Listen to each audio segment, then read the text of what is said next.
let me now move to the first part of the webinar. We would like to look at the economic consequences in the first part. Whoever follows Twitter and the daily news is very much aware of the fact that there's a very controversial debate going on about the economic consequences. And that's why we thought that we should discuss it here and now and see whether leading economists share the same views, whether they have different views on what's going on, what's to be expected. Please don't think that the order of the calling up of the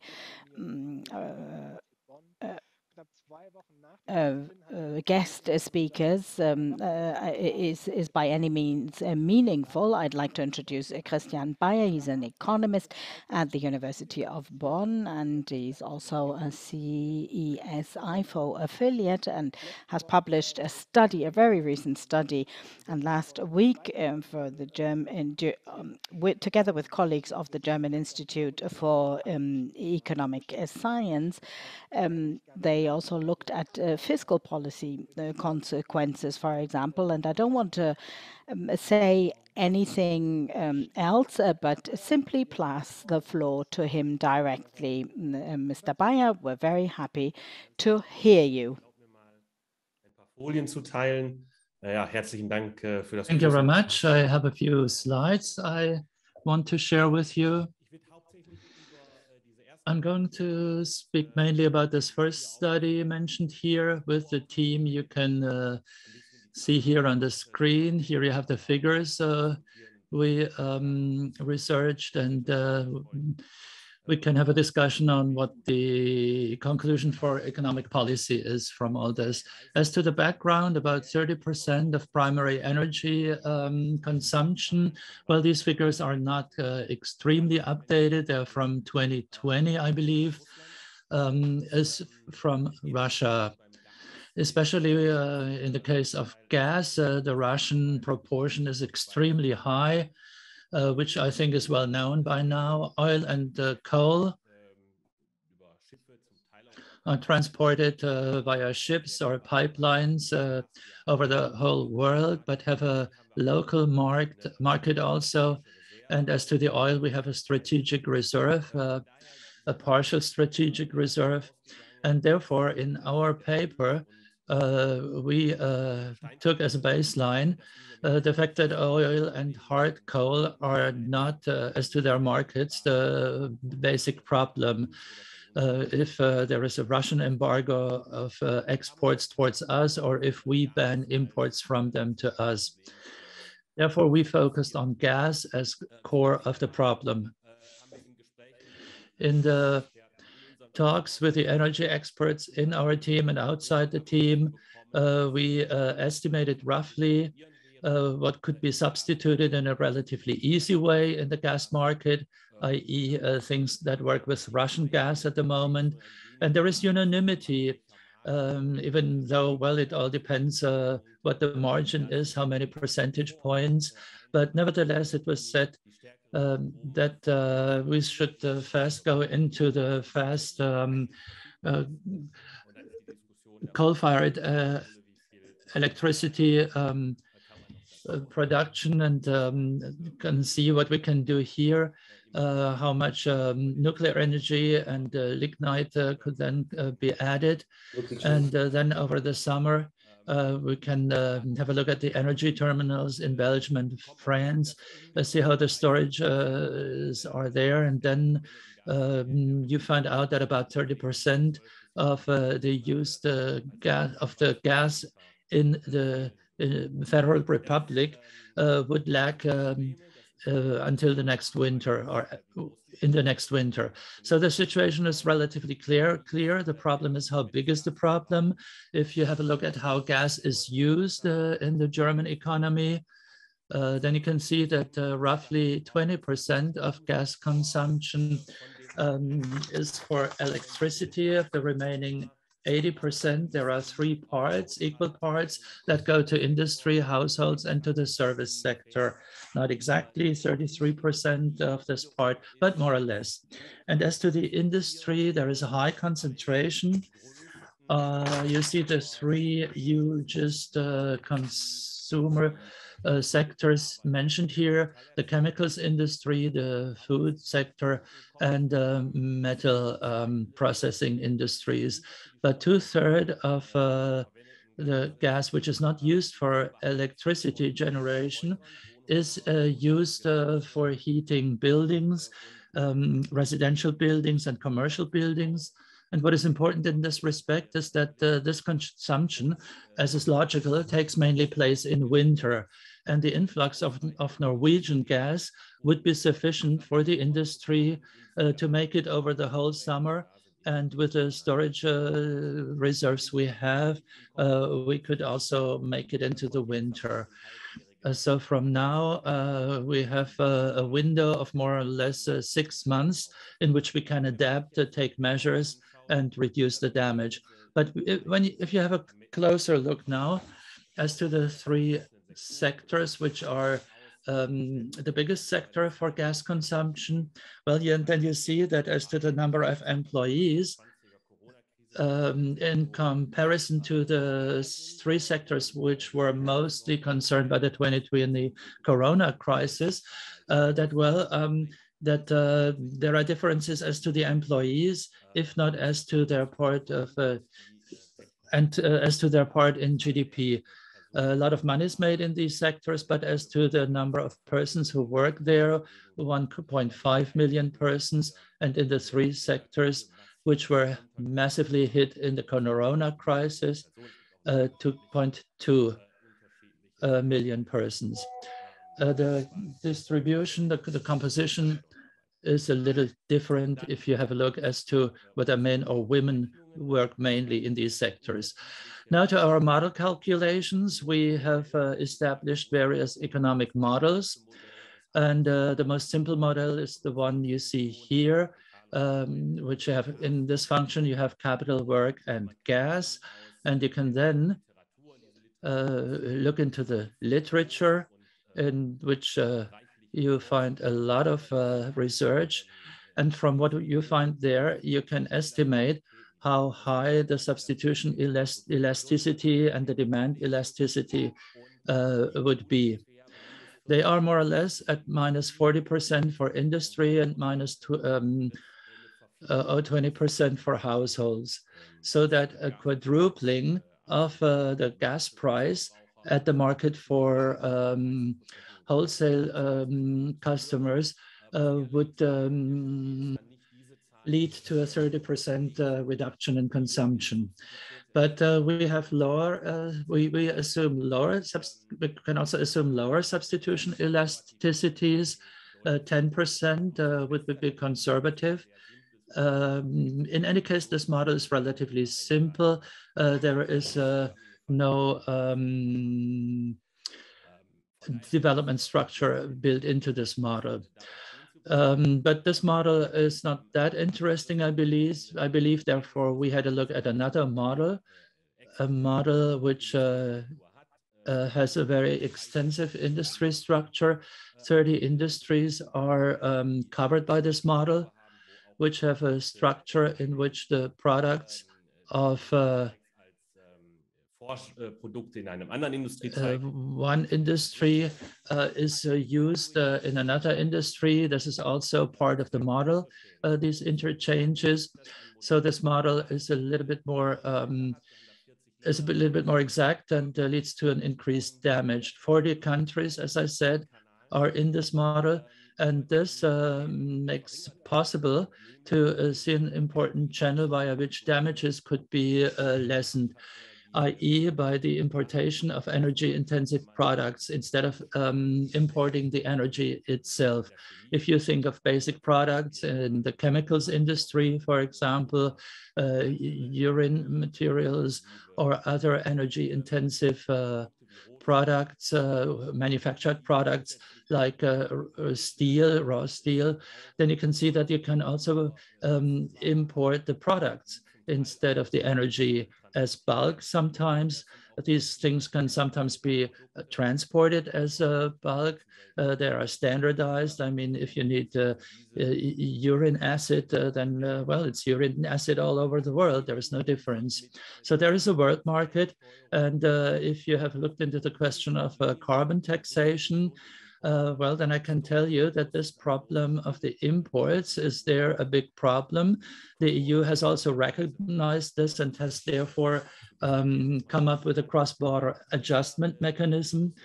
This is a mechanism for CO2 taxation, and this mechanism is something which could have a safety net function here and could make sure that costs are not too high. So when we think back to our easy model with a 30% reduction, we see that we have a reduction here of a GDP of about 2.2% in this model with the input-output structure on the one hand, but which looks also at trade. And here you have a factor 10, smaller costs, but well, trade flows have to move first, but 6 months are enough for to model such movements. So we have here the 40%, and here you have this 2.2%, and that means half the substitution elasticity than the one we find in the literature. Here we have everything except the elasticity. You see the margin here, the substitution elasticity in the intermediate products for the customers has also to be modeled, but we can reduce them here by a factor of 10. Then it is estimated in the literature, costs remain low, and the central issue here is the trade. And so far, there are many substitution margins which industry could use. Imports are an important mechanism here, but there are other margins where the imports are possible. We have a lot of examples here, as you see, the shutdown of the Druzhba pipeline, for example. If that would happen, the refineries in Eastern Germany would be completely without oil. Our model is not really a business cycle model. Some people said, I took this criticism up, and we looked in it, and we can say that the embargo amounts to 3% of capital stock. And here we are very pessimistic and say that these 3% will never come back. This means that the crisis will be long. At the same time, we take this 2.2% reduction in activity from the other paper, input it into this model here, and after 5 years, we arrive at this 0.3%. This is very pessimistic, but we have no GDP reduction of over 3%. There is inflation, even though the ECB takes measures against inflation, and together with the crisis, we will have, there will be some fiscal stress, namely in Southern Europe, which can be quite challenging. What we don't say in our study is that this embargo is the only or the best policy option. What we look into is how bad an embargo would be, and our result is that economically it would be a reduction more or less like during the COVID recession, or a little bit less. And that was a recession the German state could cope with. But as another result of our studies, the costs depend massively on what politicians do, what their guidelines are, in how far they use adaptation margins, and whether. And we also mentioned a strategic problem, which has not to do only with Russia and the war in Ukraine and Russia's ambitions in the Baltics, but has also to do with the domestic industry, which knows that there will be a bailout in such a scenario. And that means that maybe they don't use costly imports, but the households may think the same thing, may think, well, there will be a bailout, and react differently than other sectors then they would normally and react differently than other sectors. So the core message is that you have to prepare for an embargo, even if you do not want an embargo. And this means that you have to invest now, that you have to buy energy-intensive goods outside Europe in foreign countries if you want to stave off damages in the future. And this means that in the future, if we don't do anything, the damage will be much larger. We need measures of the policy makers. There are moral hazard problems for industry. There is the necessity already now to take measures in the electricity sector in order to achieve more savings. So far, the lignite plants do not work at full capacity. That can become a capacity. And then the EU should give up customs duty on energy efficient imports, and that gas and petrol should rather be imported from the US. That's all the time I had, and I've reached now the conclusion, the end of my talk. Thank you. Ein sehr spannender Einstieg. Thank you very much. That was a fascinating start. I don't want to comment it or put any questions to you. I think we should go directly to our guest speaker, Professor Monika Schnitzer. She's an economist at the Ludwig Maximilians University in Munich, and she's also a member of the German Council of Economic Experts, the so-called Wirtschaftsweise Council in Germany. Exactly a week ago, they presented their updated economic outlook to the government, and they also discussed the consequences of an energy embargo. And they did come to diverse results, and that is why we look forward to the presentation of Professor Schnitzer. Thank you very much. I think you can already upload my first slide, but before we look at the presentation itself, let me tell you that I look forward to this debate very much because I really like being in direct contact with the other people joining this debate and not discuss it on Twitter. This is a quite emotional time, and also the debate is very much conducted emotionally. I think we're all shocked by what is happening in Ukraine. I think we all want the war to stop rather yesterday than tomorrow. And I think we all agree that it was a mistake that all the states around Germany made themselves so dependent on energy supplies from Russia. Remember the oil pipeline that was already constructed, but that is probably not the only reason. We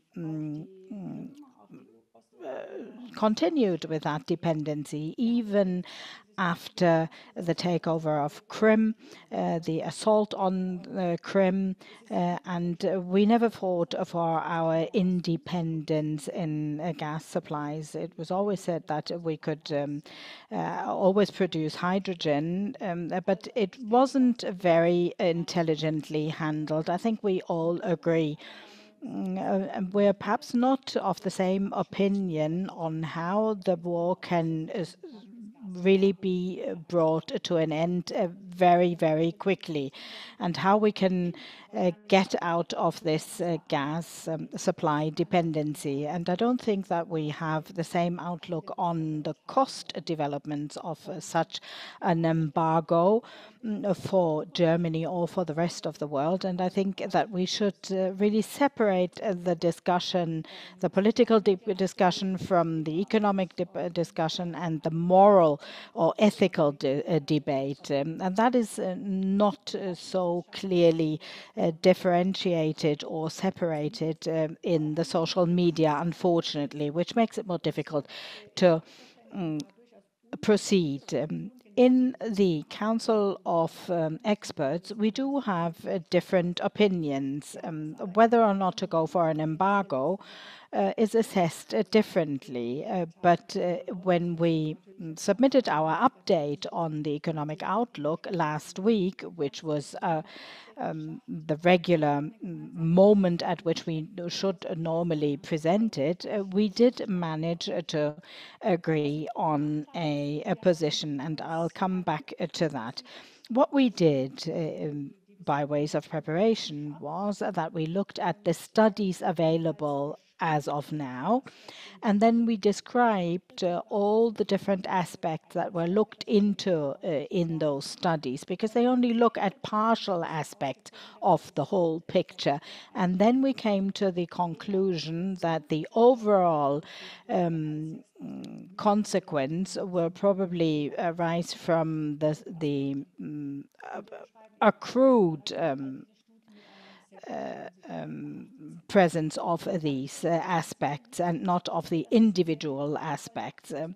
We do think that it is important to present outlooks and to assess the situation, but we don't think that they should be taken word by word, all these assessments, because it does take a very long time to come to a very solid assessment. We need analytical work, the debate, a critical debate indeed, and that is quite impossible at the present moment of time. So therefore, you will just have to bear with us and understand that perhaps those studies that are available now may not be ever so conclusive. So the conclusion that we formulated in the Council was that Germany should do everything to become independent of the energy supply from Russia. We suggest different avenues to get out of this dependency, but we do not spell out any concrete recommendation for that way forward, because that should rather be a political decision. And I would now like to follow the slides of my presentation and then perhaps comment what Mr. Bayer just said before me. On the slides, if you could please upload the first slide. As Mr. Bayer already said just now, what we understand from this slide is that we are highly dependent on the supply from Russia. On the left-hand side, you see the trade volume between Russia and the European Union. This is a very high level. It has shrunk somewhat, but we're still at a very high level. And you see the blue line going up. It really is due to the price hikes and not necessarily the volume. And on the right-hand side, you see the German imports from Russia, and it's almost the same curve. Now, how high are the imports in numbers or in values? Well, the last official number that we have is the number from, or the figure from January. It was an official request to the government, and the reply came from the statistical office. Germany in January, 2.5 billion for gas and oil from Russia. Coal is less, but the figures for January were not available yet. So for coal, it would be much lower. So these would correspond to about 80 million per day that Germany transferred to Russia for these deliveries, for the supply. On the next slide, you will see again the high dependency on Russian gas imports for Europe. And what you can see here, Russia, the orange part of the in the graphs, and then you see that the natural gas storages are rather low in their filling levels. Particularly Gazprom is very, very low. So we have a level of almost zero storage gas storage available, technically hardly viable at this level. And Gazprom Germany, the German daughter of Gazprom, was now put under the control of the Federal Energy Board in Germany. The numbers probably are not very decisive, but you can see how gas, the gas shares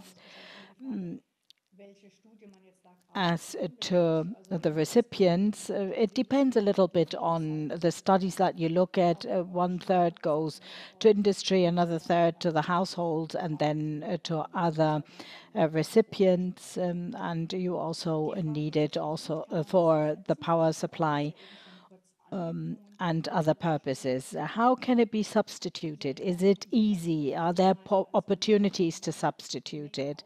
Well, you can't just add the volumes available in the world market because it all depends on the contracts that have been signed. But the big question is, can we get it where we need it?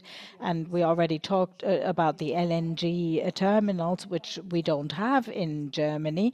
We do have them in Spain. They also have free capacities, but we don't have a pipeline available to then transfer it from Spain to Germany. The capacities were simply not built to transported via the Pyrenees into Western Europe. And we also have the problem that the pipelines were not constructed in the way of transporting energy from west to east.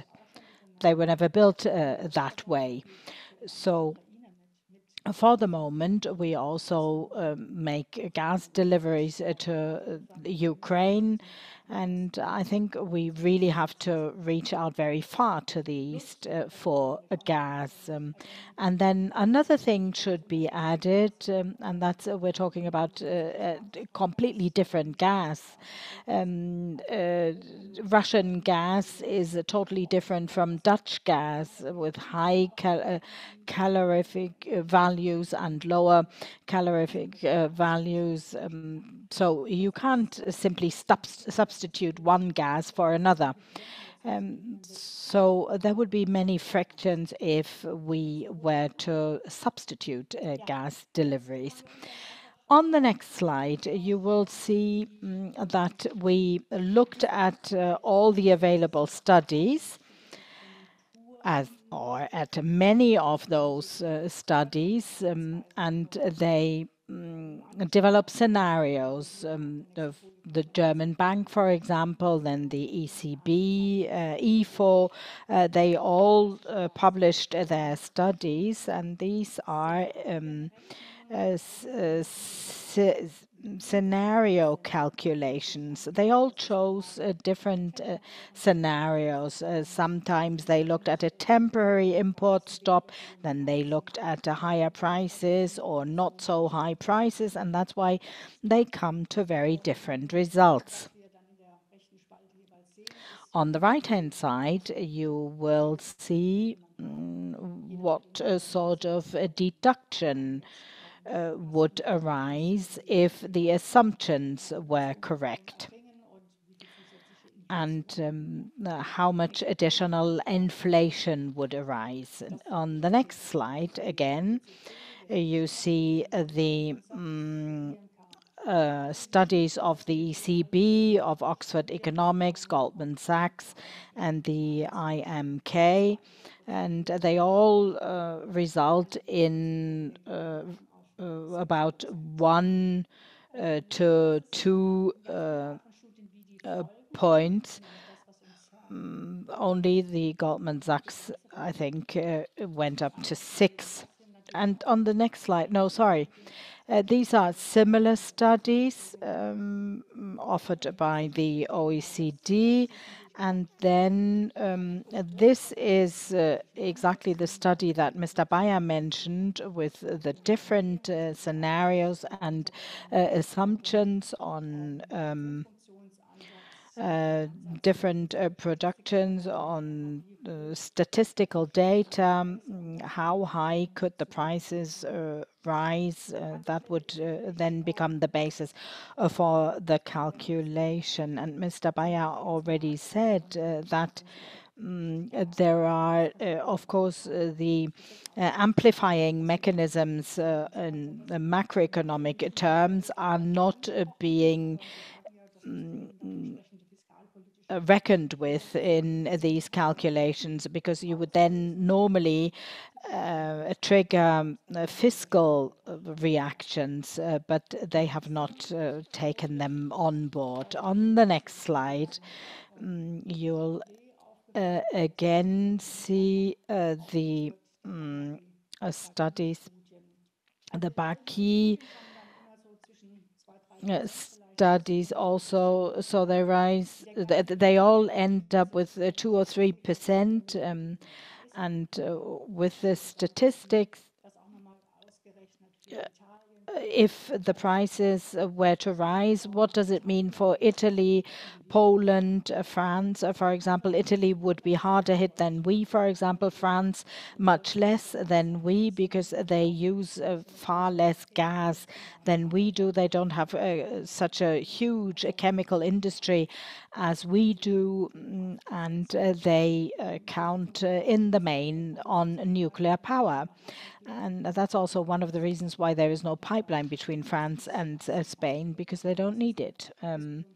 But that's a different discussion altogether, which we don't have to have here now. We also made an assessment on what would happen if the oil prices were to rise, because we concentrated such a lot on gas, and we end up with about 1%. And now, in the final analysis, what we say is that all of these studies look at partial aspects of the total picture.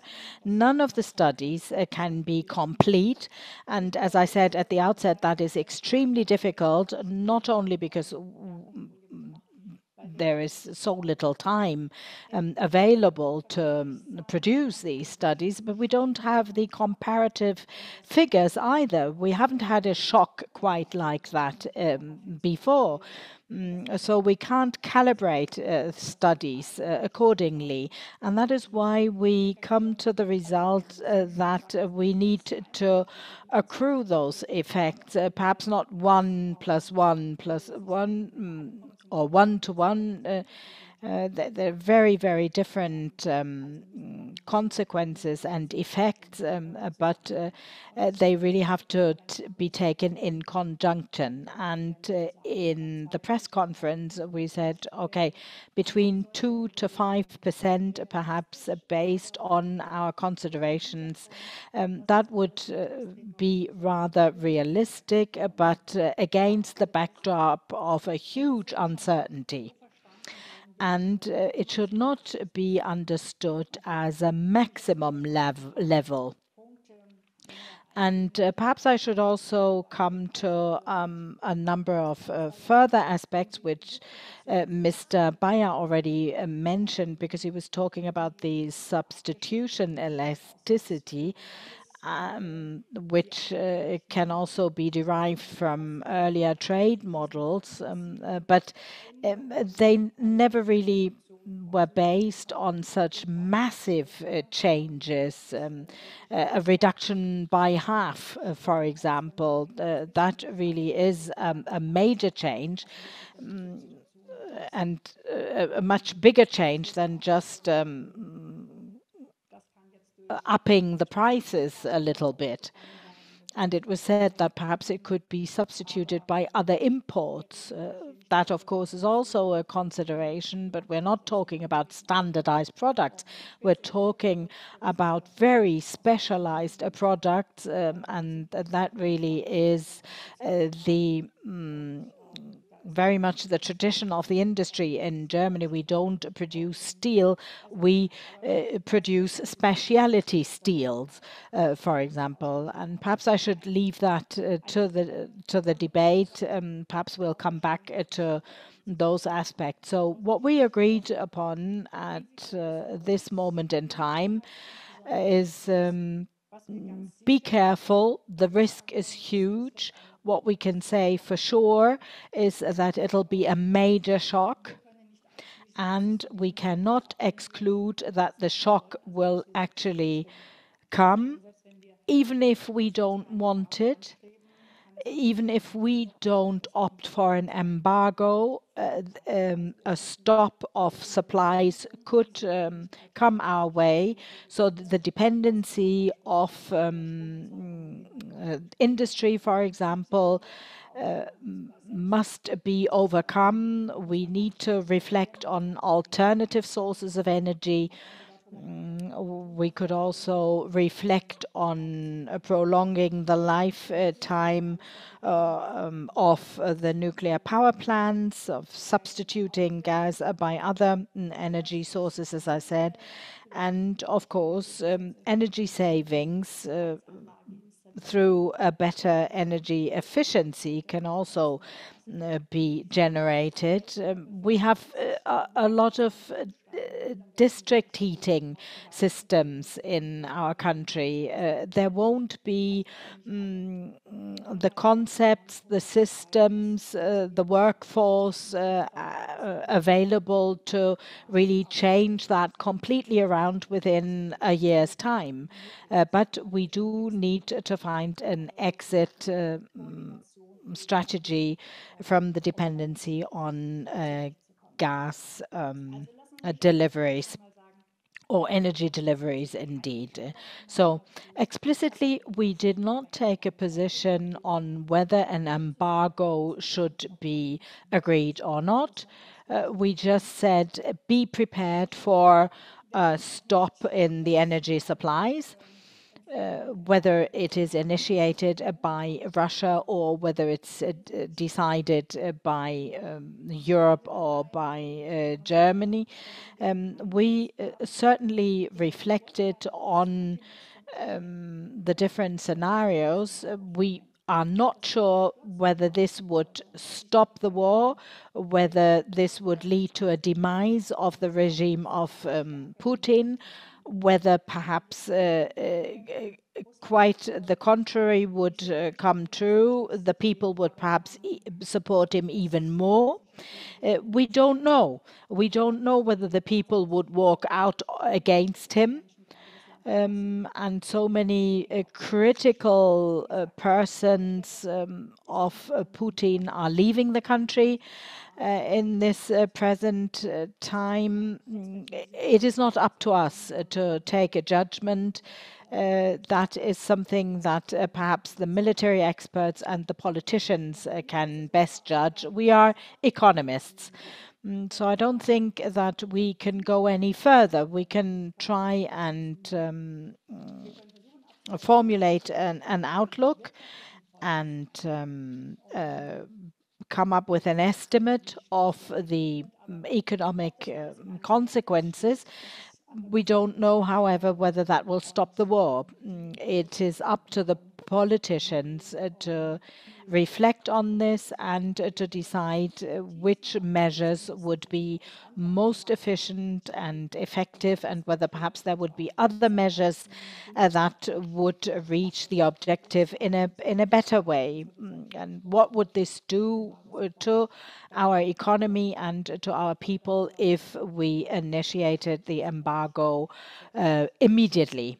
But I'm sure that we'll come back to that in the following debate. And I think that is the end of my presentation, and there'll be time to come back to some of it. Herzlichen Dank. Ich würde jetzt ganz kurz, bevor wir quasi weiter... Thank you very much. Before we continue to discuss the topic you've just opened up, would this lead to Putin being toppled? I'd like to open up a discussion, which some people say does not happen often enough here. So I think we should take 10 minutes now. Mr. Bayer, you were the first to speak, so I'd like to ask you, do you want to react to what Ms. Schnitzer has just said? Well, I think there are two core points I'd like to mention. First of all, yes, you have to look at all the studies, and what the expert panel put together here is really remarkable. I add 20 studies, each reaches 0.5%, and then I add them up and reach 10%. Well, that is not correct either, I'd say. What we found out is that this adding up of various figures, the way it was described, is not correct, because currently a negative supply shock would lead to the economy breaking down more easily than, but the productivity could go back much further than for a product as such. So what we saw during COVID was atypical, and the figures we have are relatively close to what the various calculations have as a result if we apply them to the current situation or to our hypothesis. We also had a look at what happened during the oil crisis.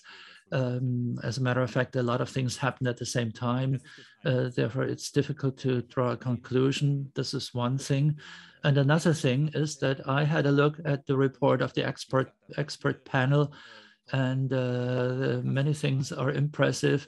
There is this box 3, which I find very, very good. But as to the political recommendations, I'd like to ask you whether you couldn't be more concrete, because what is written down there as policy recommendations are recommendations mainly for administrative activities, which is understandable. That's what you can say something about as economist. But what I'm lacking here is economic measures in the stricter sense of the term.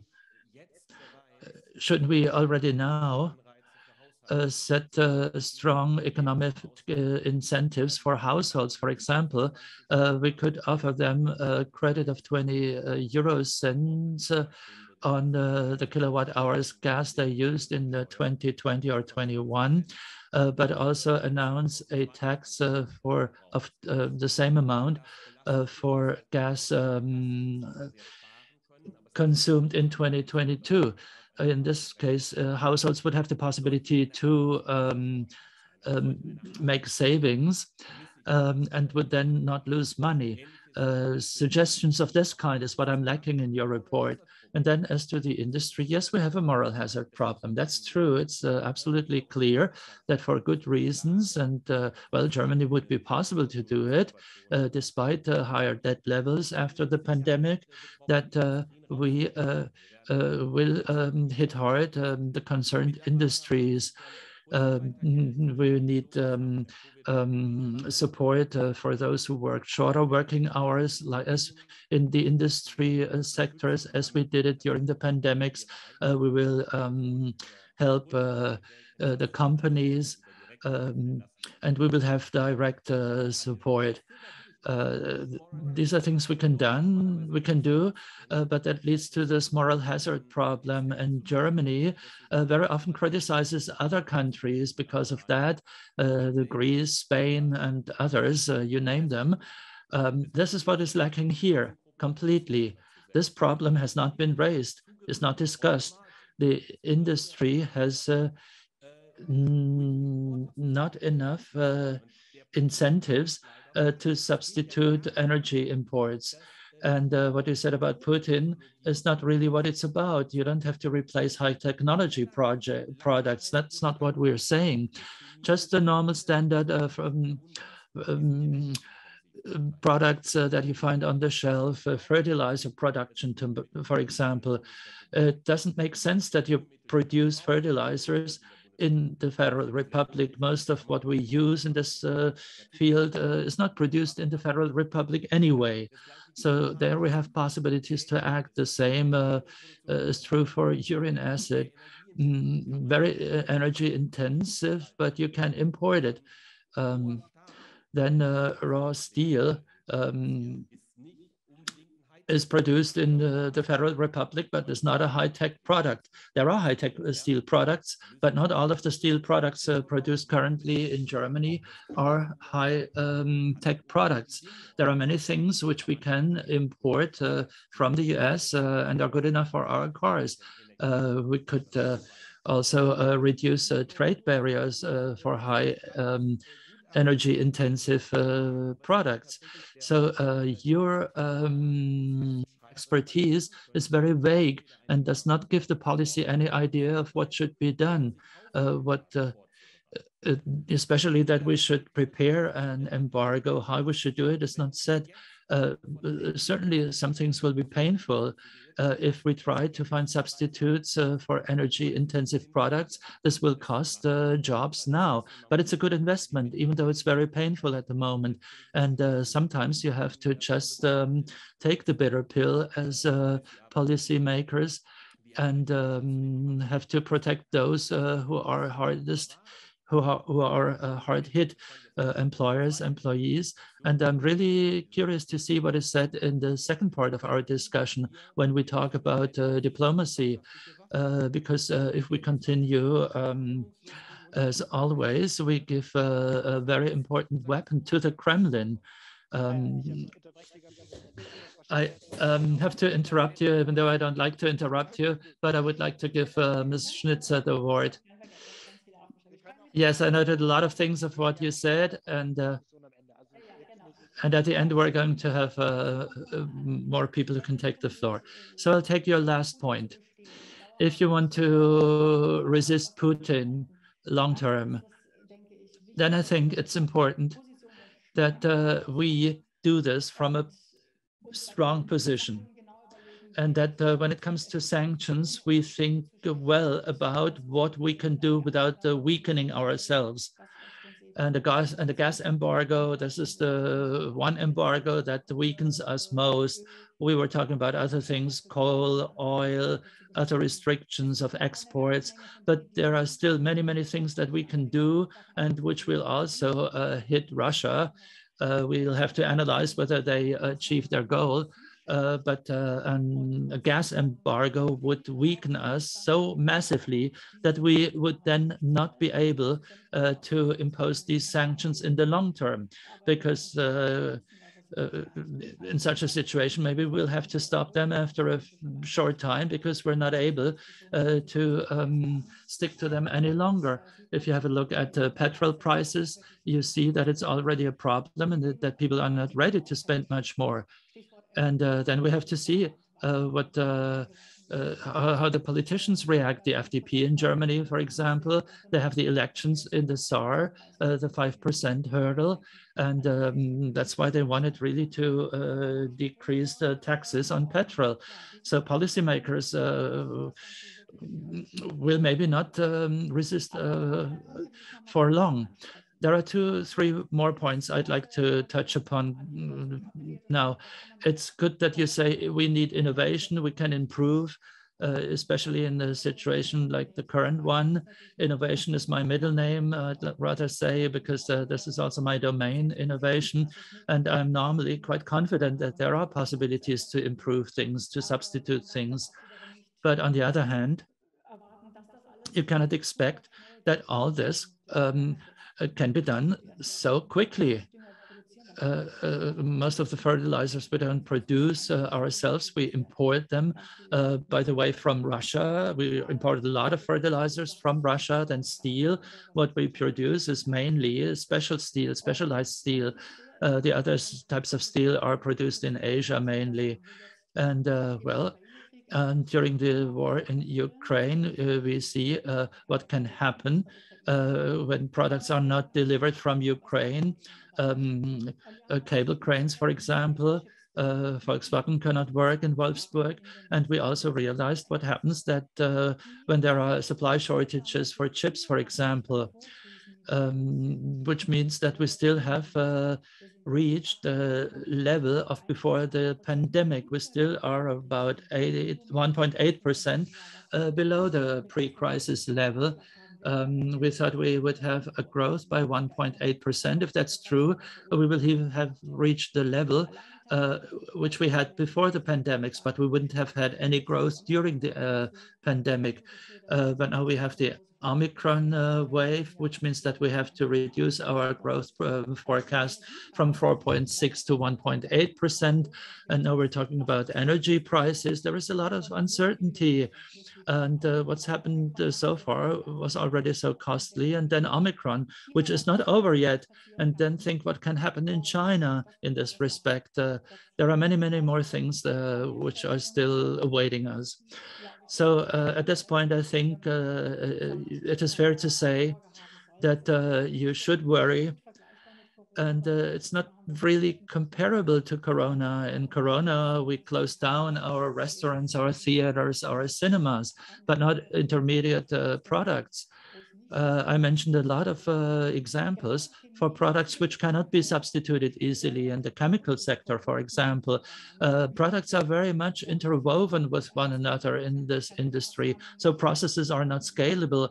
I cannot, if I have a glass production site, I cannot just stop it and then continue. If you stop it, things go sour, are destroyed, and then you cannot use the whole system for 20 years. And then strikes, what happens to strikes? You saw that in this area, there weren't strikes in the last 10, 20 years because people knew that that is not possible. You cannot stop the machinery for 4 weeks and then continue as before. So it's very difficult to find to have a clear idea. You would have to take a lot of figures into account. All I can say is that we have to be prudent. You cannot take the figures and can say, well, it's not going to be so bad. It can become much worse than what you think. And well, we are going to see what the poll will bring, what results we will have in the poll. I think we should be aware that it's just very uncertain what is in store for us. We have to be careful, and then we can take decisions, and we will see in how far the rest of the population is ready to bear that burden. And on top of it, we also want to reconstruct Ukraine after the war, another burden we'll have. Then I think, yes, it would have been light if we had been able to recommend concrete incentives. We're discussing these at the moment, and we're advisors for policy makers. We have a lot of meetings on which we discuss exactly these questions. What can be the incentives for companies? Where should we make savings? Where is rationing a sensible thing? It's always difficult to tell some people, well, you'll have more than before. How much do I have to pay you in order to save up on energy? Another solution would be that we make things more expensive and consider this an incentive. In any case, all these things have to be discussed, but you cannot expect miracles because certain things are not substitutable in the short run. it's not easy to just build in new heating systems in half of our residential buildings. So I hope I have been able to say something on most points you mentioned, and then adding all effects. Another thing you mentioned, well, that's not what we do, but we have a look at the various trade models, the macroeconomic models, and the various effects, and therefore our estimation, I think, is better if you have a look at just one segment of the problem. Thank you very much. I know Mr. Bayer would like to give the answer right away, but we're in a Q&A session now and have a second part in which we can discuss more of these things. But now I'd like to continue and would like to give Mr. Professor Sergei Guriev the word, which means that we would now enter the second part of our evening. And here the question is, in how far can an embargo or other sanctions be helpful to end the war? Professor Guriev has been since 2013 economics professor at Sciences Po in Paris. And yesterday, he published a new book, Spin Dictators, The Changing Phase of Dictators in the 21st Century. Interesting reading, I think, that between 2016 and 2019, he was chief economist at the EBRD. And before he went to Paris between 1999 and 2013, he was, among other things, rector of the School for Economics in Moscow, where he also studied. He was also advisor for parts of the Russian government, especially for Medvedev during his term in office. And 2 weeks ago, some of you may have read it, he was in the Spiegel with an article and advocated for embargoes against Russia. He says the embargo is the fastest way to end Putin's war in Europe, to stop Putin's war in Europe. We'd like to hear now from him. We're very curious on what you have to say. You have the floor. Thank you very much. Thank you very much, Maximilian. It's a great honor and pleasure to be here after Christian and Monika. And indeed, I can speak about the impact of sanctions on Russian economy and Putin's intention to continue the war. I feel that indeed, Germany is such an important policy debate location now, and I have published 3 op-eds in the last 3 weeks in German. That never happened to me. One in Spiegel you mentioned, the other one actually in Frankfurt Allgemeine, where I connected the current events to the book that you mentioned, Spin Dictators, where I showed how evolution of Putin's regime resulted in his launching the war. And today, Oleg Itshoki and myself, Oleg is a professor of economics at UCLA, one of the stars of international trade economics. He and we published an op-ed in Bild. It's actually more of an interview than an op-ed. And basically, together with Oleg, we talked about the fact that finishing the war is not just a moral and humanitarian imperative, it's also an economic argument. Don't think about the war as something that is happening somewhere far away. Yes, it's happening far away, but European economy is already suffering. So the forecast for European GDP growth for 2022 is already down by 1.5 percentage points in 2022. Whether you look at the OECD forecast or Goldman Sachs forecast, this is really happening now. And finishing the war is actually good economics, not just good politics, not just behavior of moral and idealistic politicians. It's also good for saving jobs, for raising incomes here and there, here and now in Germany and in Europe in general. Now, the main question here is to what extent embargo can stop the war in Russia. And here the question is, okay, we demonstrated to Putin that his economy is destroyed, economic growth in Russia will not happen anymore because of the import restrictions, because of the private sector boycott. Russian economy will go into a major recession in 2022. This is a fact. Various forecasts project Russian economy to shrink by 10% in 2022. That's a forecast from EBRD, where I work, but also from Goldman Sachs. JP Morgan says 11%. Russian Central Bank says 8%, but Institute for International Finance in Washington, D.C. says 15%. So with 10%, this will be the largest recession since early 1990s. 1998, 2008, 2009, 2014, 15, 16, all these crises are actually smaller than the economic recession happening this year. On top of that, Russia already has an inflation problem. So the first week after the war, Russian inflation was 2% per week. Second week, 2% per week. Third week, 2% per week.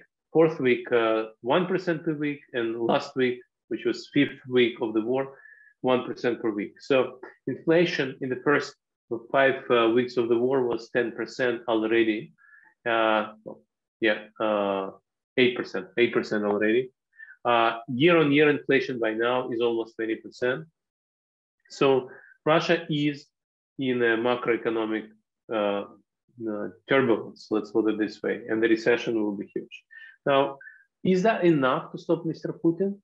Why isn't he happy to just go back and say, please bring me back my growth, please bring me back my connections to the rest of the world, my economy is destroyed, my air fleet is actually grounded. The 90% of Russian air fleet, civilian air fleet, is Boeing and Airbus. These planes will not be serviced anymore. So either you ground them or flying them is unsafe. So this is a big issue. Your automotive industry in Russia is also stuck because all automotive manufacturers depend on imported goods. Actually, the European Business Association, this is a industry group within Russia, uniting, among other things, all car producers, said that in months of March, the number of cars produced in Russia went down by almost 3 times. The number of new cars registered went down by almost half. So impact on the industry, on incomes, on inflation is huge. So is that enough to stop Mr. Putin? The answer is no. Mr. Putin says, my economy is destroyed, but there are more important things. And so the point of sanctions now is and should be not on convincing Mr. Putin to stop the war, but on depriving him of resources. So he told us, he showed us, he demonstrated that for him this war is very important, that he will continue to wage this war as long as he can. And this is where oil embargo comes in. So oil embargo can destroy Putin's fiscal balance. Remember, I told you many bad things about Russian economic performance in the last few weeks, but I didn't mention the budget. And the reason for that is Russian budget heavily depends on oil prices, and oil prices are very high. And so if you ask Russian macroeconomists before the war, which oil prices do you dream of? The answer would be, we have a fiscal rule. Any oil price above $44 per barrel is good for us. So Russian budget was built on $44 per barrel break-even. Now, there is a difference, of course. That plan was based on the forecast of 3% post-COVID recovery. In January, the forecast by Russian government, by IMF, would be that in 2022, economy will grow by 3%. Now, today, as I said, minus 10%. So that means that Russia is facing a much more difficult fiscal situation than before the war. So it's not $44 per barrel that suffices to balance the budget. It's a much higher number. How much higher? So I did some calculations and asked friends of mine in Moscow and outside of Moscow who follow Russian fiscal affairs very closely, and we all converge to the same level, which is $70, $75 per barrel. So this is the number at which, if Mr. Putin exports exactly the same number of barrels and BCMs, billion cubic meters, then he's fine. Now, this is not a straightforward thing to do for Mr. Putin, because evidently in March, he exported much less than usual. Why? Because of private sector boycott, American embargo, boycott by transportation companies, but buyers of oil and gas in Europe as well as around the world, including some Chinese companies, including Chinese banks that don't want to finance purchasing of Russian oil. Russia exported probably 1/3 less than it wanted. Also, Russia faced a discount. And again, we don't have data on this. This is anecdotal evidence, but occasionally we get messages that in India, they only bought Russian oil at $70 or $75 per barrel, even though the market price would be 100. So there is a huge gap between the Brent price and Urals price. Usually the Brent price, which is the market benchmark, and Russian oil's price, Urals is Russian oil. So the gap would be $2 or $3. Now it's like $30 or $35. So Russia is in trouble in March. Russia is actually getting less cash today than it was supposed to get, but it hopes that it will be able to redirect its oil exports somewhere else. And it hopes that Europe will start purchasing more oil. The private sector will see that the government doesn't impose embargo, and the private sector will say, we'll buy oil because German government says we need it. And so that is what gives Mr. Putin the light in the end of the tunnel. Mr. Putin thinks, okay, March was a bad month. Maybe April will be bad. And the International Energy Agency has forecast that Russian oil exports will go down by 40% in April, in these current months, by 3 million barrels per day, which is 40% of Russian exports. So it will be hard for Mr. Putin if, on top of this decline in exports, he will also face a discount. But overall, he thinks that, okay, here is your discount, but I will be able to reroute all the boats with my oil to other countries. Maybe Europe will buy a lot of oil. Gas doesn't seem to be embargoed anyway. And for gas, he just has a pipeline going to Europe. And so there's no other choice. So embargo on Russian gas would simply kill Mr. Putin's gas revenues from Europe. So all these issues will become much harder if European oil and gas embargo is introduced. Another important part of fiscal equilibrium is China. And this is where European oil and gas embargo is important as well, which is if Europe doesn't join American embargo, it's much harder for America to talk to China and say, please don't buy Russian oil. If Europe joins American embargo, America will say, please be with us. Please do not increase purchases of Russian oil. And then America can also say, otherwise we'll introduce secondary sanctions, because the whole world, US and Europe together, are in this, and you, China, should also be with us. It will be much, much easier to do that. So that's where we are. I was asked to talk for 10 or 15 minutes. Basically, the argument is Mr. Putin is in a difficult situation. It's important to make sure that he doesn't have fiscal surplus. He needs money because he needs to pay his soldiers, he needs to pay his policemen, he needs to pay his propagandists. So fiscal deficit is a problem for him. He also needs dollars to buy whatever components he can through third countries, which will be expensive because official channels are now closed. So for him, this is a matter of life and death. And if he faces embargo, then he will be in trouble. Now, let me just give you one anecdote which shows that for him, oil sales to Europe are much more important. Gas and oil sales to Europe are much more important than for Europe. So at some point, a couple of weeks ago, he suddenly said that now I will only sell oil and gas for rubles. That was a strange statement. Not clear why this statement was made, but everybody freaked out and thought, well, Europeans will only pay in euros, and then Putin will stop selling us gas. And that's what Europeans said. We will only pay in rubles, in euros, sorry. And then Mr. Putin walked back and said, okay, I designed a special scheme for you. So you pay in euros, but I will convert your euros into dollars for you. So that will be fine. And so that kind of shows that when you call his bluff on this particular issue, it turns out that for him, gas exports to Europe are much more important than for Europe. And so in that sense, it shows that for Russia, this oil embargo would be oil and gas embargo would be very, very problematic. I'll stop here and we'll be happy to take your questions.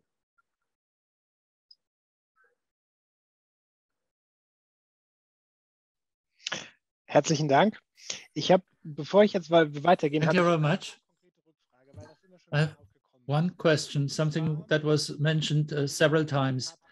When you say it would hit him hard, this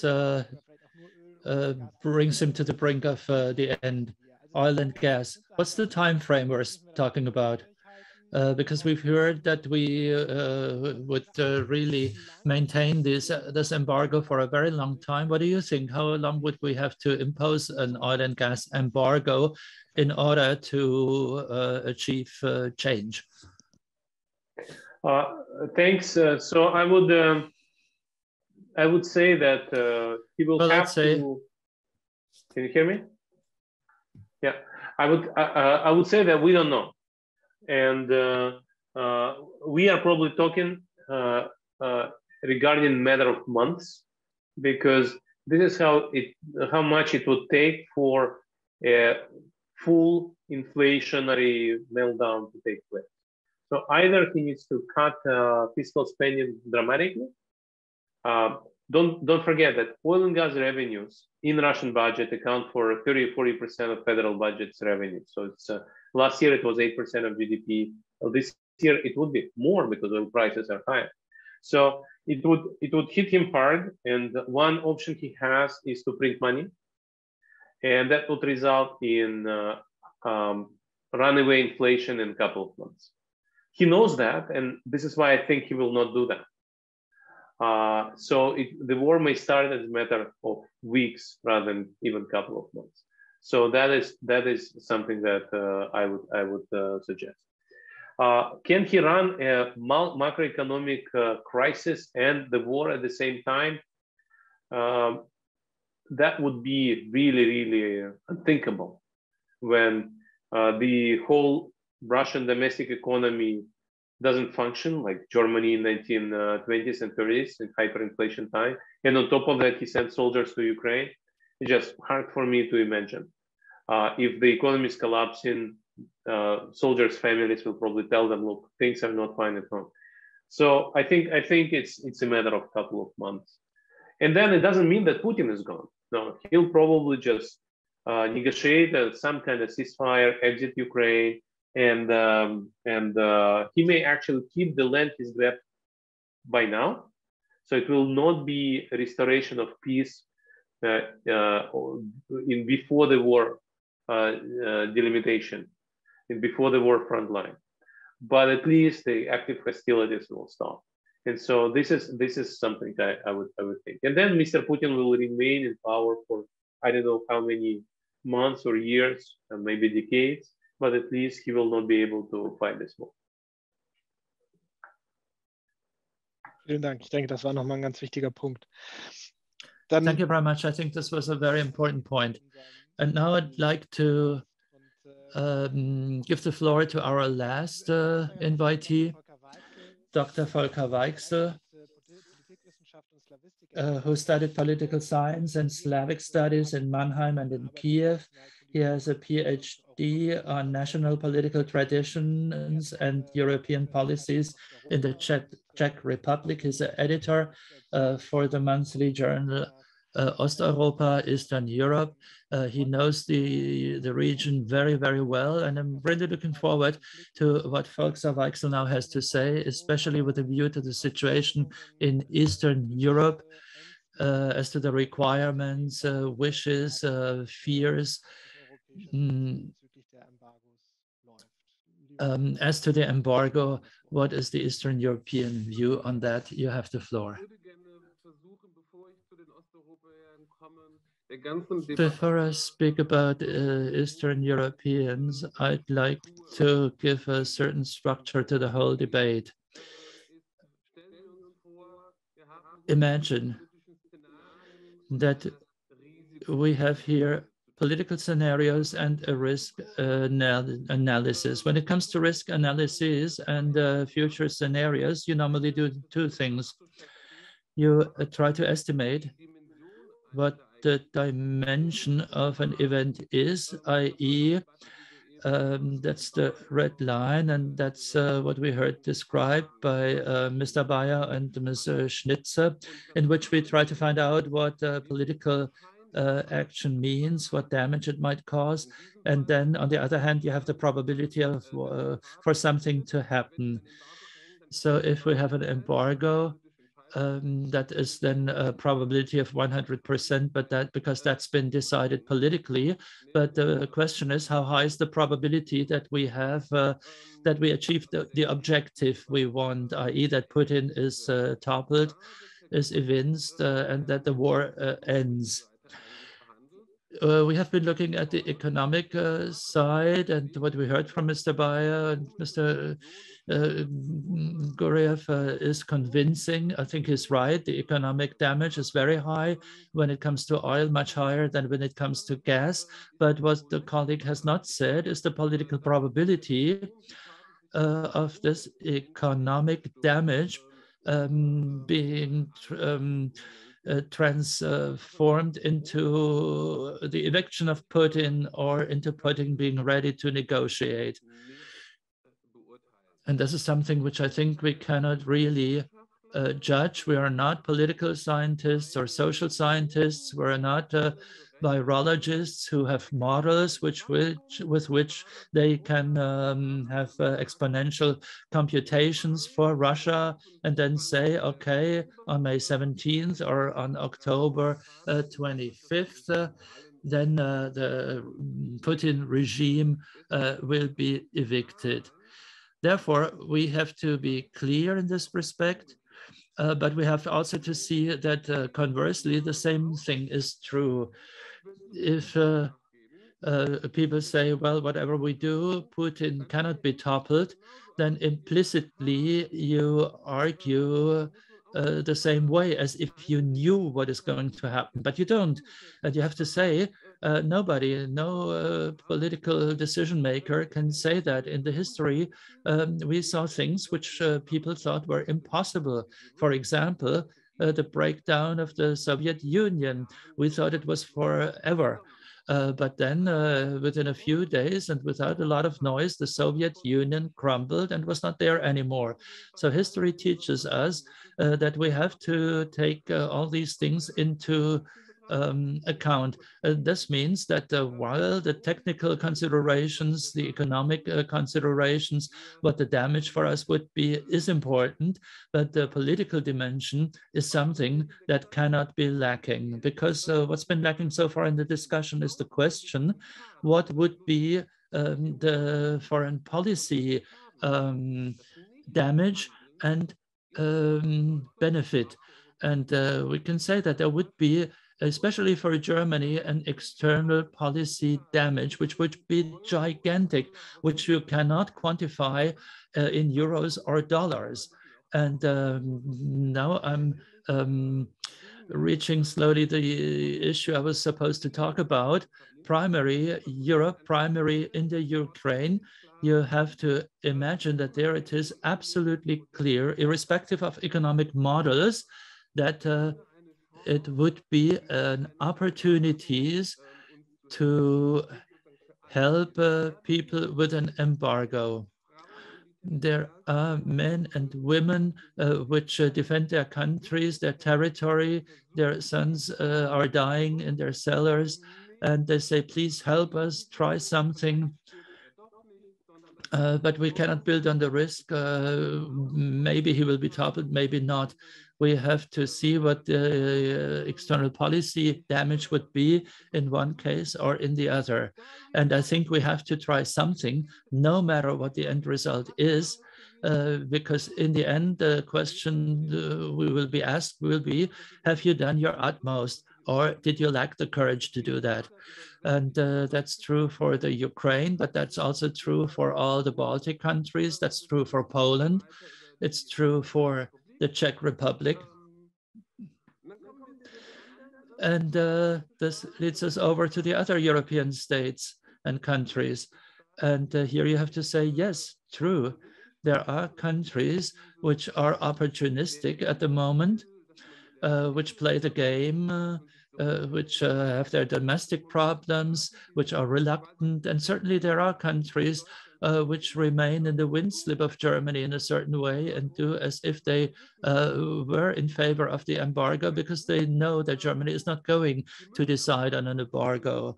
But in order to avoid the pressure, they have to do that. And the damage will not be theirs because expectations are towards Germany because the German economy is so big and Germany is so important for the European Union. But conversely, if you take a decision in Germany, the other countries will then be concerned as well, have to leave their waiting position and have to act too. And the only countries who politically can then stand it will be countries with a regime like in Hungary. They will resist the political pressure. But then the other question is, how long will they be will they remain in the European Union? Or put differently, is this a kind of European Union you want? We know that Ukraine wants to adhere. We could change the treaties and could see whether we want a different European Union in the future. And would have to ask ourselves whether in this future union we still want to have the Hungarians with us. But we have to consider the medium-term foreign policy damage that we might cause. That has to be part of our considerations. And then there is another point which is very important. Mr. Bayer touched a little bit upon it. As a matter of fact, obviously, we also have to see that with all we do and with all our considerations on the damage and with all our cryptic studies, we send signals to Moscow, which tell them we won't make it. And this means that their power is extremely big. All the scenarios which say, well, okay, in 3 years, we won't need Russian gas anymore, mean for Russia. For the next 3 years, we will be able to deliver them our gas. So in Moscow, and that's also what's been happening so far. It's the contrary of strategic foreign policy actions. If you always find out beforehand that you cannot do it. We were also talking about substitution in Germany and in the European Union about what is possible as substitutions, but we're not alone in the world. Russia also will think about substitutions, and the time we need to substitute things will be as long as Russia needs to substitute on their side. It's not easy, but they're in Russia. Obviously, people are thinking about it and are trying to substitute things quickly. So the time we would need to build a pipeline from Spain via France to Germany, Russia could also build pipelines in order to transport gas or oil or whatever from new markets. This is something you have to consider too. The substitution debate also takes place in Russia, not only in our countries. And then there is, I think, a basic error, which has been made for 20 years, for the past 20 years in the German energy debate. We've been talking only about dependencies. I've heard this today too. We are dependent. If we didn't buy energy from Russia, we wouldn't have any resources. So we also have a possibility now because we import from Russia, because therefore Russia depends also on us. So we also have opportunities because of our dependency. Something Mrs. Schnitzer said. She said we have our strength. We shouldn't lose it. But what is our strength towards Russia? Apart from the political momentum, which is on our side at the moment, because at the moment, politically, we are strong. and Russia depends on our money much more than we depend on Russian gas. This is our strength. And we don't have any other means, honestly. What else could we do? It is clear that we cannot participate in the conflict with NATO. This is impossible. If we could do that, okay, it would be different. Okay, there are arms supplies, arms deliveries, arms sales, and that is a separate debate with which we might weaken ourselves. But we don't weaken ourselves if we stay out of the war, but support the Ukraine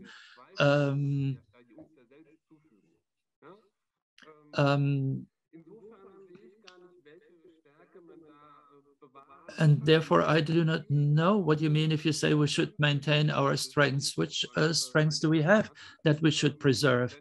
What other means we have towards Russia if we do not take a decision now? I think that shall be all and enough, I think, for a debate. Thank you very much. I see that Ms. Schnitzer would like the floor. I was going to give you the floor, but I also would like to ask something, if possible, because we were talking about time frames. The question would be, I think you in the expert panel compare the various models, and what are the time lines we're talking about here as to the shock, and then as to how long the shock would last, and do these models work, the EFO model and so on. That's what I would be interested in, if you could tell us what in your models you see in this respect. Okay, dann auf die Frage gleich. Yes, let me turn immediately to that question. Many models take it for granted that it'll be a short-term shock, 3 months no gas, and then yes, gas again. But I don't see a world where within 3 months the world would have changed to such an extent that we have convinced the Russians to change and that we can return to business as usual with them. I don't see that scenario. I think that we will have to quit for good. And I don't see a temporary solution, to be honest. Mr. Bayer will also refer to that, I'm sure. One of his co-authors said in a meeting last week, yes, perhaps within a year some adaptation could take place, and then we would be good. But I think it will take at least a year, if not longer, to adapt to the changed framework. Perhaps I can comment the rest of what we heard. Mr. Guriev was absolutely right when he said that the Russian oil and an embargo on Russian oil would really hit Putin very, very badly. And I think that this is a much more much rather imaginable than boycotting, for example, the gas deliveries. Some cities are very close to that network would, of course, be very hard hit. And it would be very difficult for those regions that would immediately suffer from a cut-off from oil deliveries from Russia. But I think it would really have the maximum effect. Because even if you loaded it on tankers, for example, you would have to travel a much greater distance to deliver it anywhere. So that would be really very effective. And it is my hope that China could join us in this boycott. Russia is already offering oil to China, but they hesitate to accept it because they perhaps are fearful of some sanctions from the United States to follow in suit. I don't think that we alone will be able to cause Russia to withdraw. I don't think so. I think we will also have to have a major reaction from the people. The people are suffering tremendously, but lots of people who are not in agreement with Putin simply leave the country massively for the moment. So I think we should perhaps not move forward too quickly with the sanctions. Let's wait a little longer for gas because we could diminish the cost for ourselves. We could find some useful substitutes. Perhaps we could invest and speed up the process of using renewable energy sources, for example, and not fall back on coal. Let me move to Mr. Weichsel and what he said. I don't think it's a question at all. I think there can be no mistake if you see the pictures, if you hear what's going on. The appeal to help is everywhere. We clearly understand it, but how can we best help? I think military aid is what is requested of us, and it was not clear for Germany at all to deliver arms. But the present government really did a turnaround in its political stance by 180 degrees. All of a sudden, we are investing into our defense forces again, the military defense of Germany will be increased again. Do we really have to use instruments that can damage ourselves? Of course, we need to help in a sensible way, in a useful way, but it'll make everything ever so difficult because we also need the economic possibilities to offer assistance later on. I think we really need to keep that way open. When you travel on an aircraft and the pressure suddenly drops, you are asked to put on a mask to take in oxygen. So I think why should we do something that would harm ourselves tremendously just because there's this call or this appeal for our assistance, for our help? If we cut out the oil and gas deliveries, I think that would at least the oil part would really hit Russia very badly. I can't see it so much happening on the gas side because we would accept a major damage ourselves. I'm not so sure that that is a very good idea. In the last few weeks, a lot of things have happened. And in an extremely short time, a package of sanctions was formulated that was unimaginable. What happened after Crimea? Nothing. Nothing at all. No sanctions whatsoever. And that is why we are now in the situation we find ourselves in. That is very clear. So there is a fear that perhaps the next country that will be hit would be a NATO member state. And that is why this major package of sanctions was agreed right now. And I do understand, I have a lot of sympathy for everyone who is so shocked at watching what's going on, but you still have to consider very seriously and carefully what the best measures to help would be. Thank you very much. Just a very short reply from Mr. Weichsel, because he was mentioned. I think we are in agreement. Oil would really be the toughest hit for Russia. I think that is the major consensus. But we also need to understand that Moscow also knows this. The possibility of stopping gas deliveries if we decide on an oil embargo is a real threat.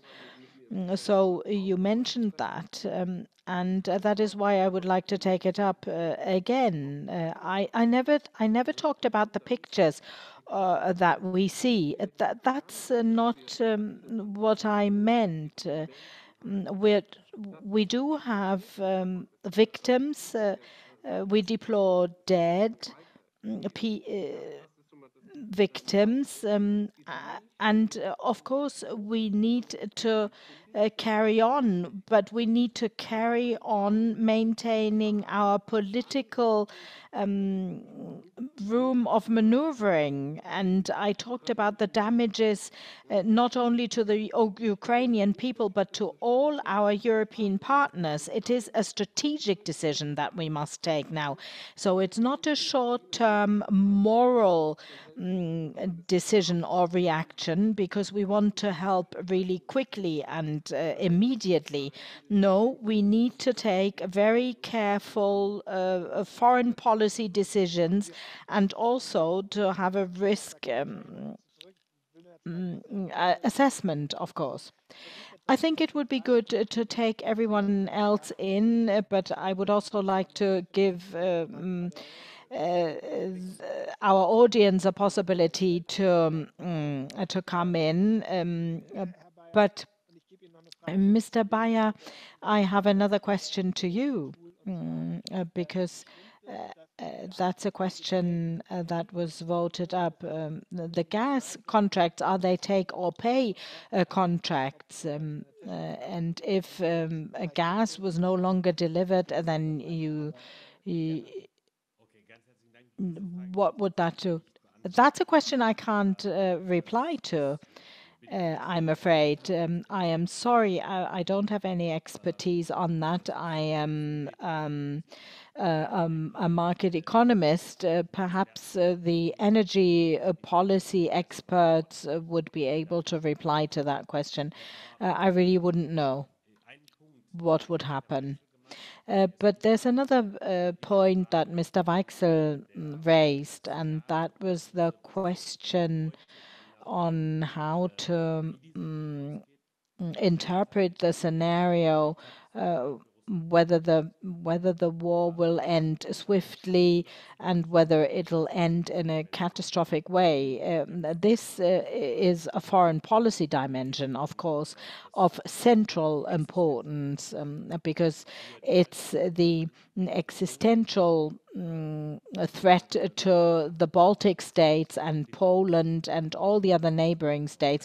Finland is also an EU member state, and very clear threats have been formulated and addressed at them. So who's going to invest in those countries if it is not clear at all whether Russia might perhaps bomb whatever you invested in those countries? You don't need security or safety in it's the feeling of uncertainty and insecurity that will keep foreign investors from investing in those neighboring countries of Russia now. And that also goes, of course, for Ukraine, for what will remain of Ukraine in the end.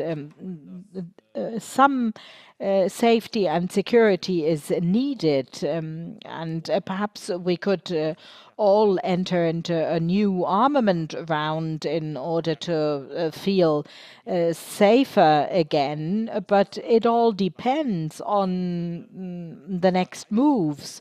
It also depends on the perception of Russia, on our capacities, on our willingness to forego perhaps 4% of our gross domestic product. that's not a world economic crisis that we're talking about. We're talking about perhaps a similar loss in economic output that we've had in earlier years. And if we were thrown back to 2017, we would still be in a position perhaps to present ourselves as a counter power to Russia. And we're talking obviously now about growth expectations and changes in the outlook on growth. But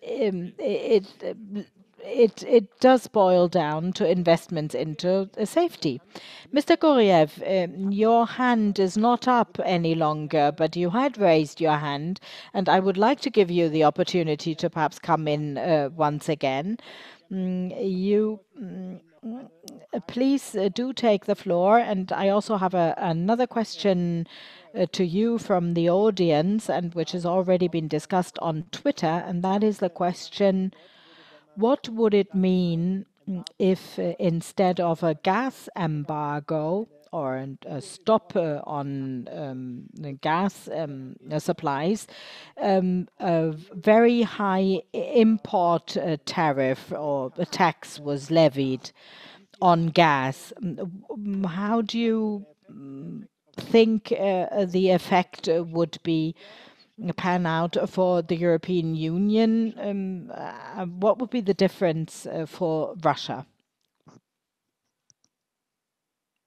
Right, this is a great question, and let me answer that question first. I raised my hand because I wanted to react to something which was said, but then you told us that we should speak less, so I lowered it. But since you give me the floor, so the question about the import tariff is a good question, and there is a publication by Council of Economic Analysis in French government, which was actually initially a confidential note, but it was circulated 2 days ago as a public document.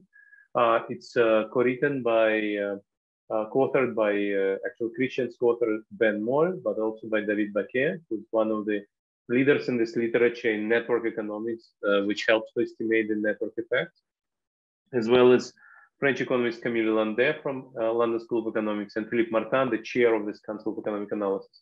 So this particular paper looks at import tariff, and their argument is if you impose 40% import tariff on Russian gas, the overall volume of Russian exports to Europe will come down by 80%. And then they go country by country. And so if you look up this paper, you can see which countries suffer more, suffer less. Germany is actually not the most hit country. The most hit countries are countries in the East, which depend more on Russian gas. And then France almost has no impact. Now, what is good about this tariff? It hits Russia because volume goes down by 80%. So it's almost like a full embargo. But then it also switches on market mechanism. If you cannot walk away from Russian gas, you are within this 20 remaining percent. So you pay a higher price, but at least you don't need to shut down your business. And then government can actually compensate your losses because government also collects the revenue from the import tax. So this is a good idea. I'm not against it. We have this debate with Moritz Schularik, who's another co-author of Christian, that I would think that this tariff may even be better introduced through gradual escalation. So this week you say 5%, next week you say 10%, and as long as the war is going on, you raise the tariff until it's 40%. Moritz believes it's dangerous because it will create hold-up problem. I think that it's for German economists and German politicians to decide what is dangerous, what is not, but definitely this is not a bad idea.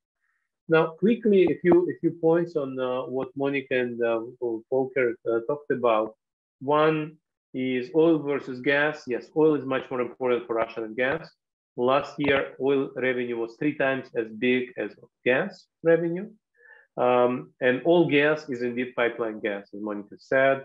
The LNG component is very, very small. It's an order of magnitude smaller than pipeline. Now, another thing is Monika said that after Crimea, sanctions were nothing. I can confirm that. There are a number of studies which look at the impact of those sanctions after Crimea on Russian economy. And the overall impact is 1 percentage point of annual GDP, not per annum, but the total over the 5 or 6 years, which the study covered. So it's very, very small. Now, Russian economy went into recession in 2015-16, but it was because of the decline in oil prices, which happened in 2014, not because of sanctions. Sanctions played a role, but this role was actually quite small. Another thing I would mention, we don't know how long the status quo will continue. I think my scenario, my baseline scenario is as follows. We will see the end of hostilities in several weeks, of couple of months, hopefully with embargo accelerating this. That doesn't mean that Putin is gone. That doesn't mean that sanctions are removed. I think Putin will have to go back to Russians and say, I won. And for that, he will need to keep some land he already grabbed. And that means sanctions will remain in place. But at least the active phase of hostilities will probably end, and we'll have a frozen conflict with, unfortunately, less land in Ukraine than before February 23rd. I'm not excluding the scenario where Ukrainians fully liberate the territory grabbed in February and March. I think Ukrainians have shown us that they can surprise us and they're brave warriors. But my baseline scenario is something like Putin tries to defend what he has occupied so far. And then another thing is we talk about adaptation in terms of adaptation to remove fossil fuels. I know that Germany wanted to remove itself to unlock itself from Russian gas in longer term, but the end game for green transition is no Russian gas at all and no fossil fuel at all. I understand it was supposed to happen much, much later, and gas was supposed to be transition fuel, but still, this is just accelerating something that was supposed to happen in the next decades anyway. So in that sense, yes, we don't want to pay super high transition costs, adaptation costs, but in the grand picture of things, don't forget that gas is just a transition fuel and oil is not even a transition fuel. So let me stop.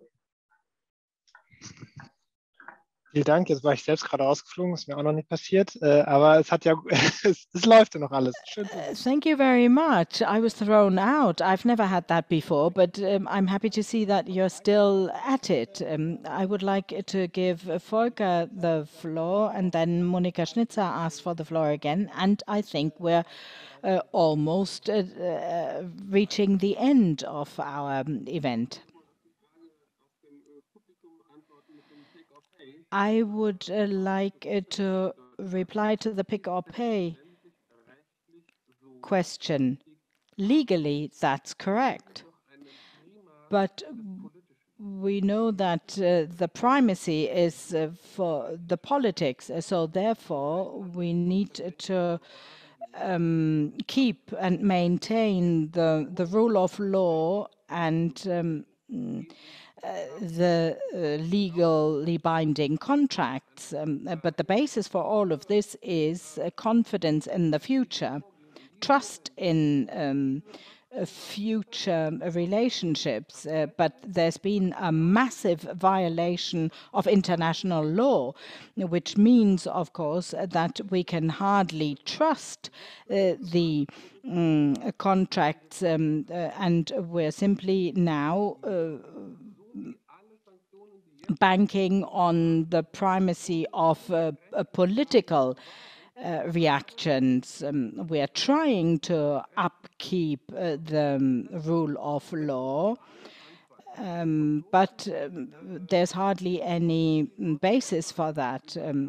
Stopping Nord Stream 2, for example, under the rule of law of 3 months ago, we could almost indict the Ministry for Economic Affairs on that. So the pick or pay clauses are simply obsolete in my view.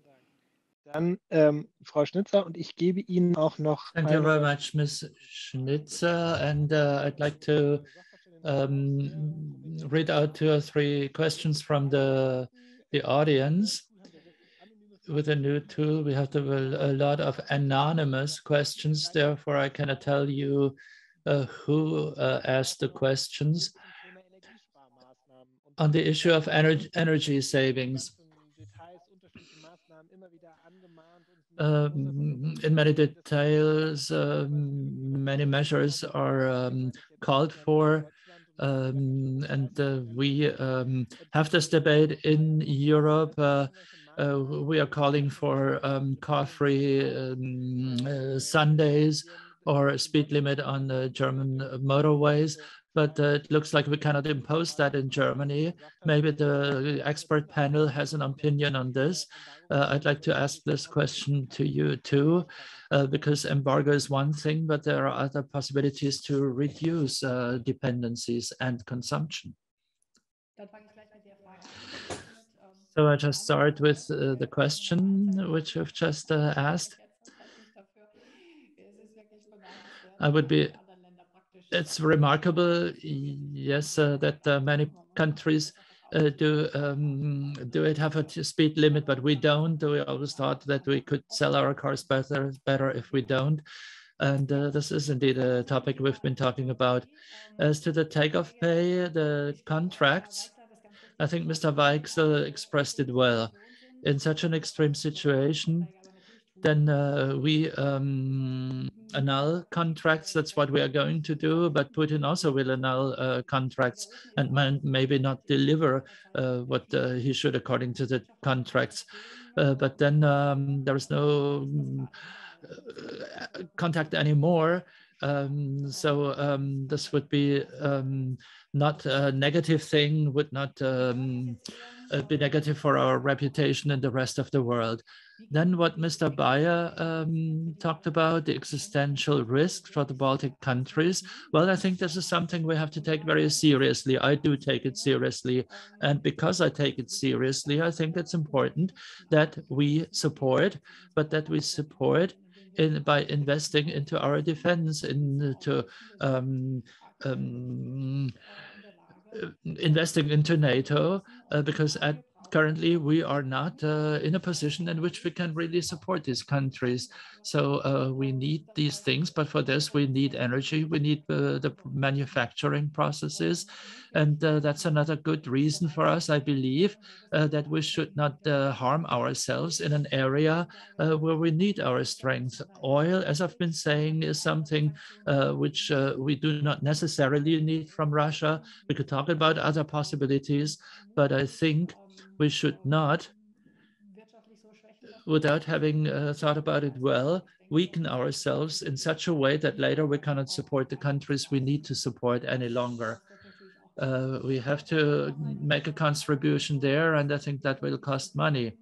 And I think we should not always say how much we depend on him, because otherwise Putin thinks that we can, that he can do with ourselves what he wants, has been said, but Putin knows exactly what our dependencies are.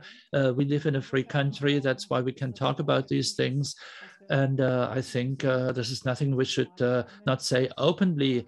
We are in a certain situation now, a little bit through our own fault, and we'll have to do all we need to get out of this difficult situation again by saving energy, by adaptation measures. And we should take the time necessary for it, and should also use other measures to have an impact on Putin to reduce the insecurity. I don't know whether we can achieve that, because nobody here knows really when Putin might be ready to talk. He has already caused such a huge damage to his country. So the economic rationale, I believe, is something he does not really follow. I think we should try to support where we can and where support is really needed. Thank you very much. Before I give the floor again to Volker Weichsel and come to my conclusion, then I've posted the link for our poll, for our vote. Even though our discussion has been now turned into a certain direction, I still took the original question for this poll. And it would be nice if you could participate so that we have a direct comparison. And once the results are stable, here I have a second question, this combination oil embargo, gas exports, tax measures. And I'd personally be interested to see what people think about that. We have so many participants here that I think we can collect some data here. The vote is currently going on, but in the meantime, I'll give Volker Weichsel the floor before I will come to my conclusion. Well, Ms. Schnitzer, to the Baltic countries, I think it's very easy, and it's also something which is true for the Ukraine too. We don't have to take a decision. If the Baltic countries want to be protected by us, we ask them what, according to their way, is a good protection, and the answer is easy. They want the embargo from us, and in the long term, better arms for the Bundeswehr. This is not really relevant. Whether we have to then the means, the resources for it or not, that's a question which is not really a topical question right now. They want to have a protection right now through the embargo, and better arms for the Bundeswehr is nothing these countries are interested in right now. Thank you very much. I think we could discuss much longer, but I think the point in time we have reached now is a good moment to have a look at the figures of our vote, of our poll, before we come to the conclusion of this meeting. And I'm trying to share my screen with you now. Let's see whether it works. Yes, it does. Now, let's start at the beginning. The result looked like this. So an embargo of everything, all energy sources, a little bit less than 60% in favor, 39 against. And if we ask the same question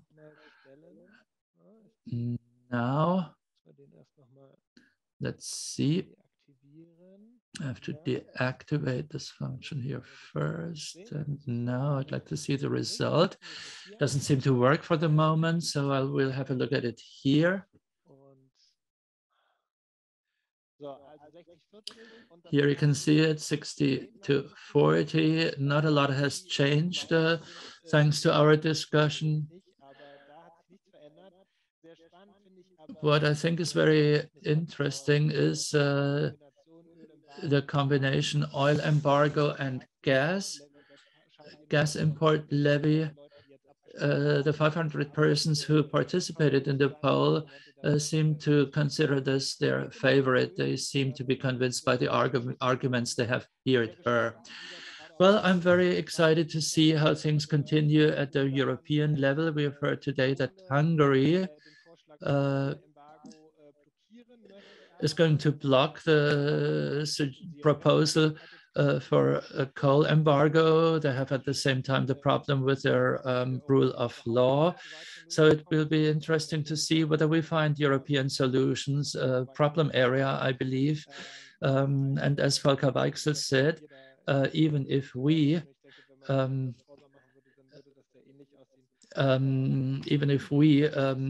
take certain decisions, things won't be easy at the European level. We were hoping also that we can get more transparency and understanding for the context, for the relations of all the events that happen. We cannot take a decision here as a matter of fact, and as has been said here, that's not the task of political scientists. We have been listening to you all. We've tried to put questions to you. I think we reached a little bit more transparency than we had at the beginning. That was our objective. And now it will be a political decision to see what the balance should be. And I think the decisions can now be understood better. And in our participants, I saw several people I knew from the political field, and I hope they were also impressed and can take home what we've been saying here. It's late now. Thank you very much. Thank you all. Thanks to all our invitees. Thanks to our interpreters, whose job was not so easy today because of the sound quality. We had up to 1,700 participants here at our peak moment. So altogether, I think we probably had about 2,000 participants for the whole of our seminar. So I think the topic was very interesting to many of you. Thanks for having participated. See you at the next Europe Calling, and I wish you all the best. Stay healthy. All the best. Bye-bye.